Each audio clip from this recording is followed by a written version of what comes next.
Hey guys, so today we're just gonna ramble on. So if you guys don't like rambling videos, you want to get right to the point, this video is not for you.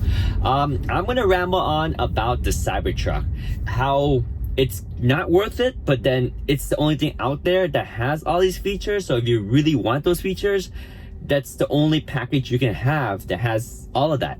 So basically, in a nutshell, the Cybertruck is something that is futuristic. Whether you like the look or you don't like the look, it looks very different and unique. Something that you don't find on other vehicles unless you're buying a very expensive, rare, limited production Ferrari, right?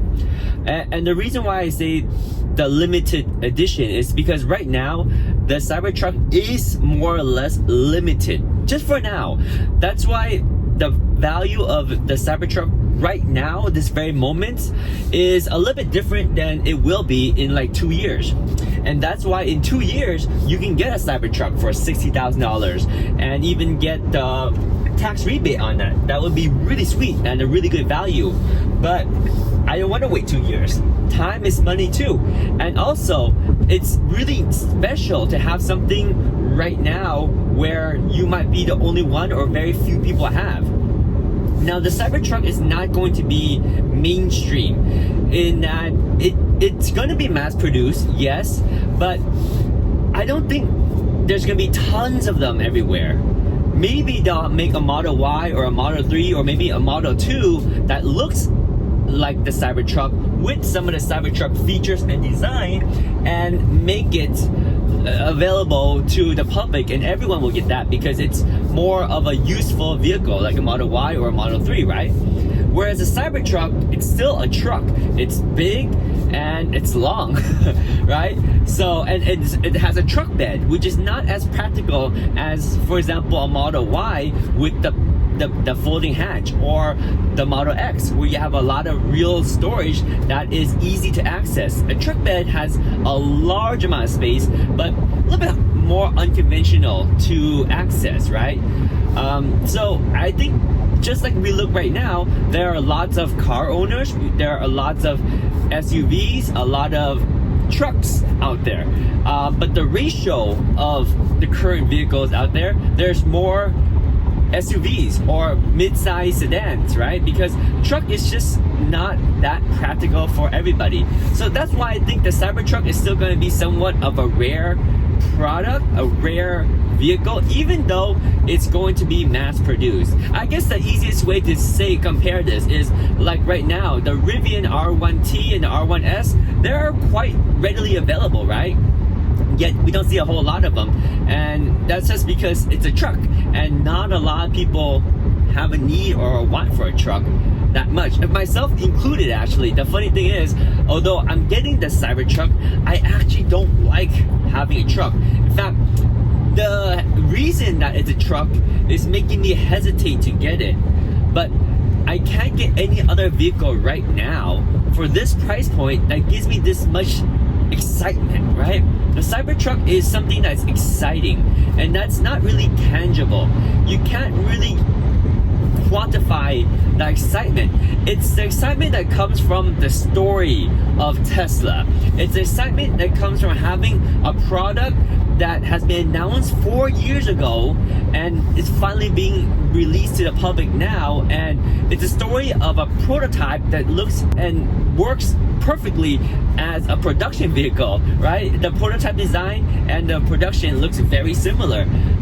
It's a story about how Elon took the industrial standard of a truck and changed it a lot, made it a revolutionary new design unlike any other truck out there. Also, Elon added 48 volts, and Elon added the first steer-by-wire with four-wheel drive system in a truck. Maybe not the first, but the first in EV. And also that exoskeleton, the HFS, hard freaking steel, that's amazing. Really cool, right? So you kind of combine all those things. It's very rare, very unique, very advanced in technology, and it makes it an exciting vehicle. Plus, if you're a Tesla fan, yes, I'm a Tesla fan. Obviously, I'm driving a Model Y right now. then it's just more of that Tesla sauce, the Tesla Kool-Aid, right? You can't have enough. It's funny because yes, we all get made fun of by being called a Tesla sheep, just like iPhone people are called Apple sheeps or whatever, right?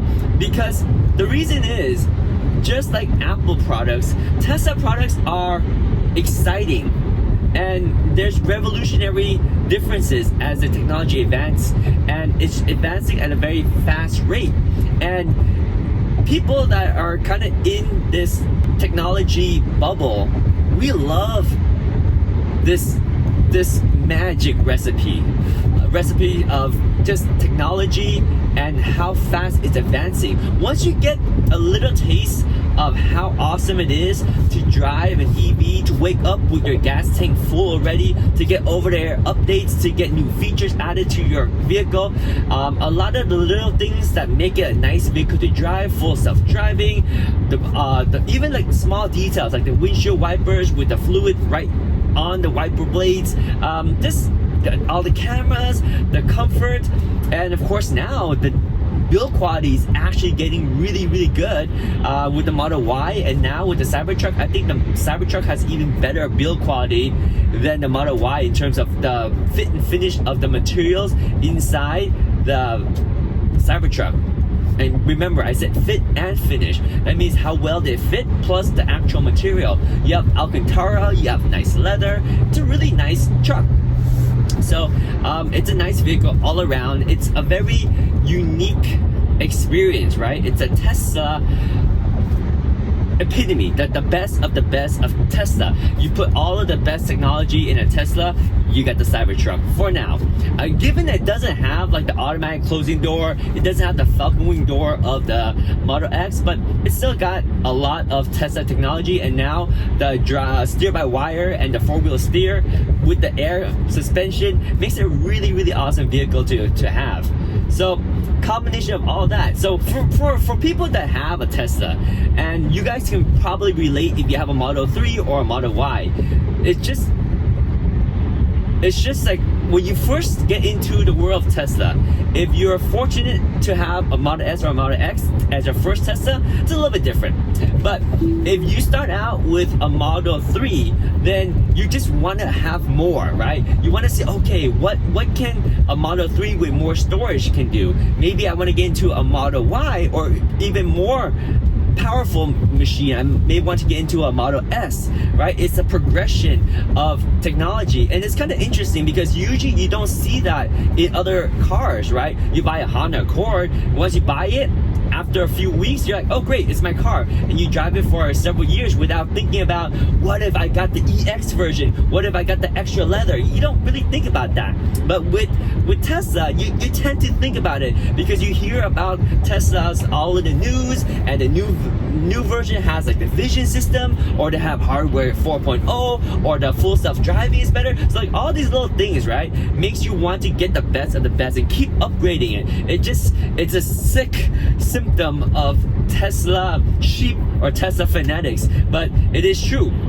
So as a Tesla fan, you guys can relate, and if you want something better than the Model 3, the Model Y, then you might get the Model X or the Model S. But if you want something better than the Model X or the Model S, there's really nothing out there unless you go for the Cybertruck. So it's a very weird situation, right? It's like a combination of being a Tesla fan.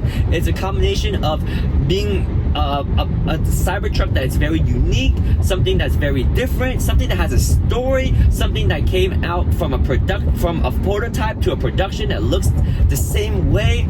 Something about the 48 volt, the industrial first technologies, and just a lot of things make the Cybertruck interesting. And the fact that right now it's pretty rare, so if you have a Cybertruck, you'll be one of the few people on the road that has it, so you get a lot of attention, and that's like a high profile vehicle. So is that a good thing or is that a bad thing? Well, that's debatable, right? So if you are okay with the high profileness of the vehicle, then yeah, it's a great vehicle to have and drive around, and you can comfortably drive it because although it's a big vehicle, with the all-wheel steer and the steer-by-wire, it makes it quite maneuverable in small areas and in parking lots. It's just a little bit long, so when you do like parallel parking, it's a little bit of a hassle. And currently right now, the parking sensors aren't working. They're not activated yet. So when you try to parallel park or park into small areas, you have the cameras and you can see what's going on, but you don't get the ding, ding, ding, ding, ding, ding, ding, ding to stop, right? Because the vision system, although it's included, it seems like it's not fully activated yet. And of course, there's no full self-driving. There's actually no autopilot or full self-driving yet. It's kind of funny though, because right now, if you get the Cybertruck and you get the Foundation series, you actually are paying for the full self-driving, and of course that includes the enhanced autopilot and the basic autopilot. But because it's such a new vehicle, none of that feature is enabled right now. You can't enable autopilot. The only thing you can do is have traffic aware cruise control, and that's it. It doesn't even stay in the lane for you, so that's kind of a bummer. But it's a unique vehicle. And so coming back to the whole purpose of this rambling, this video right now, like, is the Cybertruck worth it right now at the given price? Because like I said, it's going to be worth it in 2 years for $60,000, but right now I think it's worth it for $120,000. The $120,000 is the tri-motor Cyber Beast. So it's worth it if you want all that now.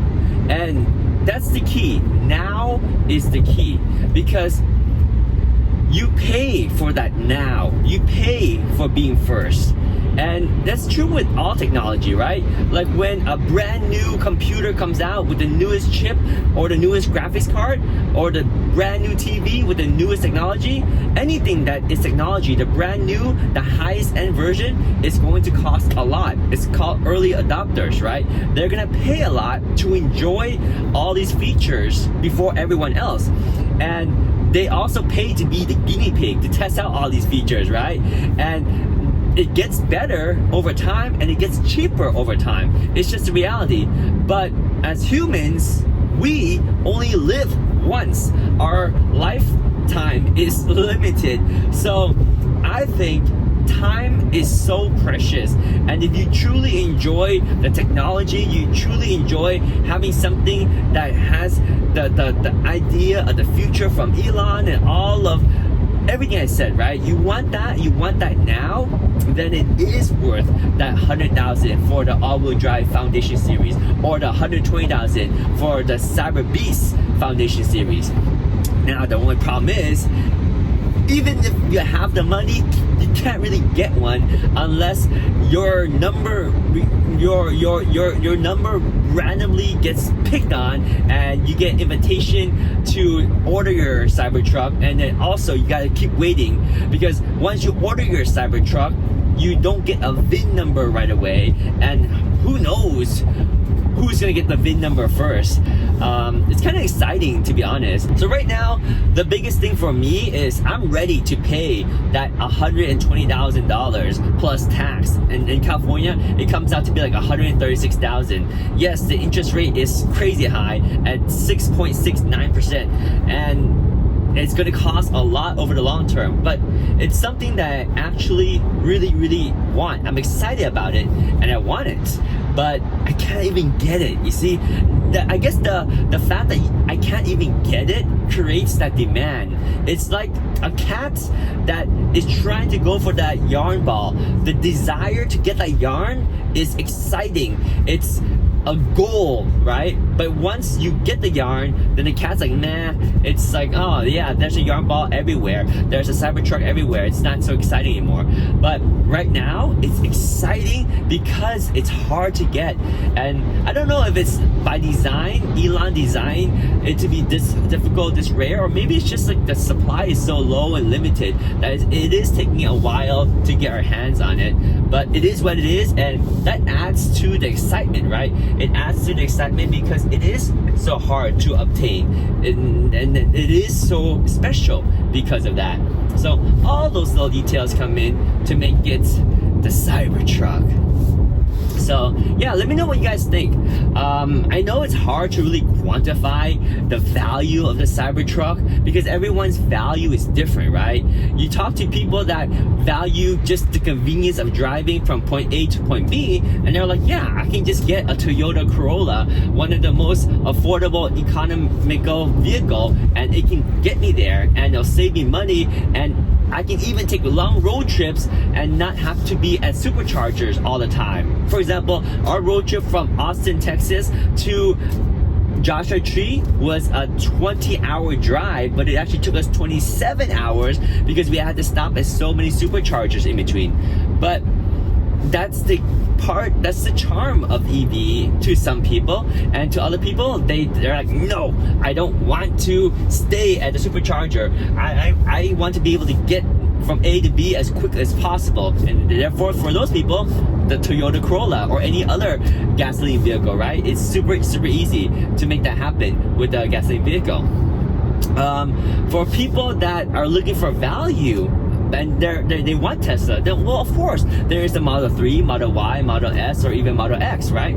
All those got the Tesla feel, touch, and experience, and it's available right now, and it's affordable. In fact, there are people that buy used Model S, and that is a huge bang for the buck, right?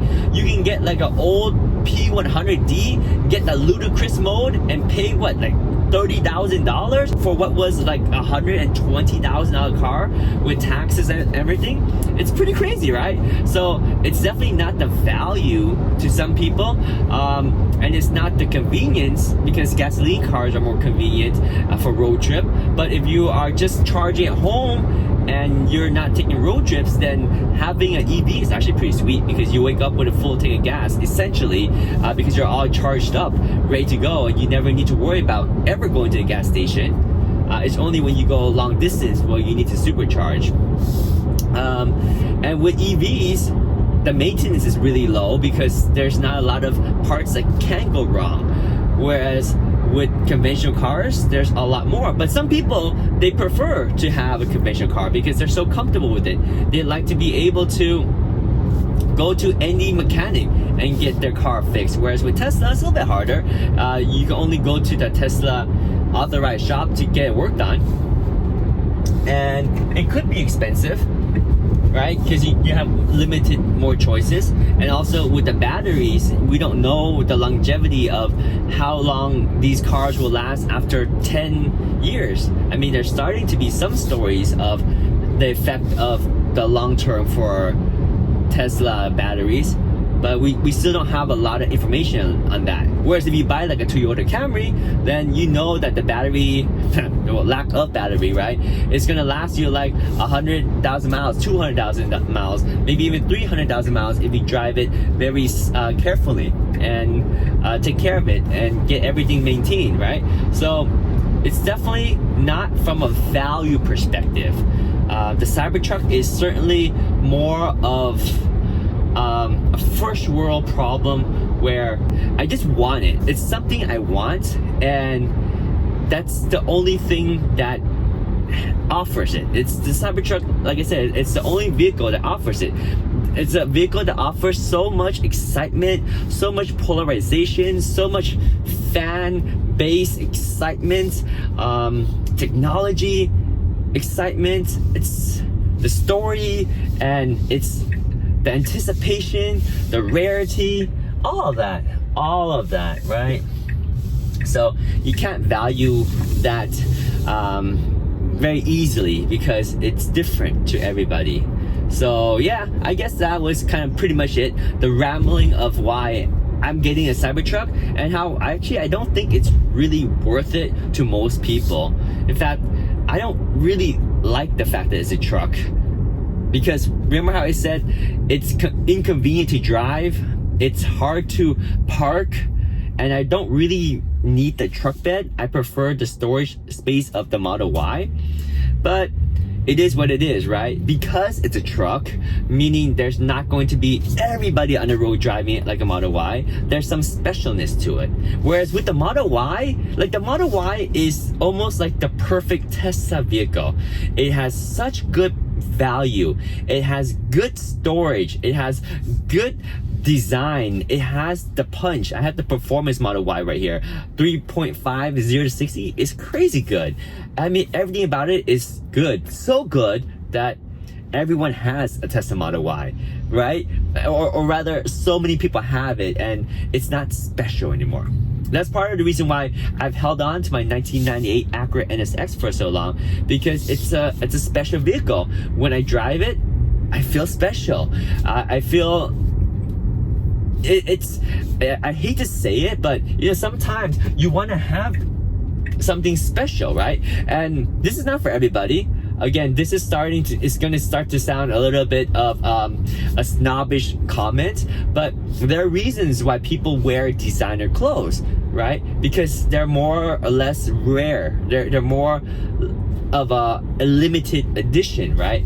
But when you have a Model Y, that's the opposite of that. Model Y is like wearing an Abercrombie shirt, right? Because there are tons of people with Abercrombie shirts or Model Y everywhere. You don't have that rarity. So anyway, I blabbled and rambled along long enough. I think we're good. Let me know if you guys have any questions. Let me know if you guys resonate with my feedback. But with that, I will catch you guys on the next one. Peace. We out.